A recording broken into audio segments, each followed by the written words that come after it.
So if I go into the store and I pick up a bottle of Coca-Cola, I would like to know that it actually came from Coca-Cola and not some random dude behind the supermarket with a bathtub with, a lot of sugar, right?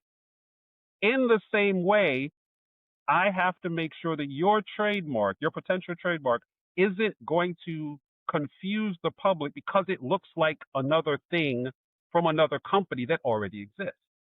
Once we figure out how to make sure that your mark is not in conflict with anybody else's, then we file a trademark application.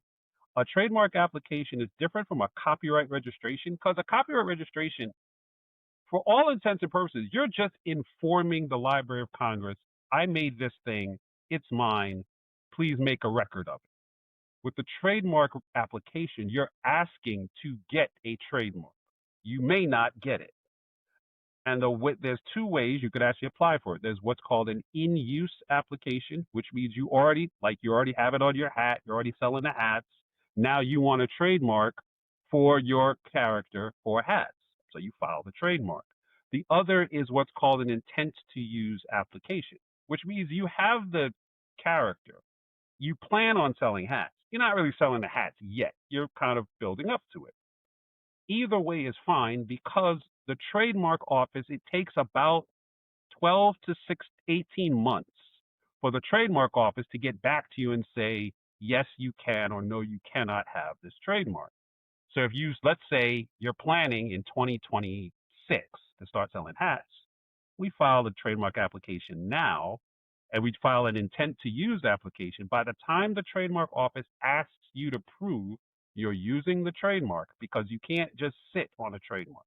You can't say, I'm going to sell hats and t-shirts and toys of this character and then never do it, because the trademark office wants the marks available for people who are actually using it. So by the time 12, 16, 18 months comes around, they'll say, are you using this mark?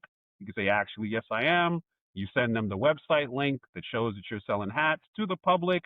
It doesn't matter how many hats you sold. You could have sold 0 hats. Right. But if somebody can buy the hat that has your trademark on it, which is what the trademark office is looking for, then you get a trademark. And that trademark will last you for about 6 years. And then the trademark office will ask you again, are you still using it? Or did your company burn out and you're not doing anything with it anymore? If you're still using it, we file a registration statement that says it's still in use, and then you go on selling your hats or whatever.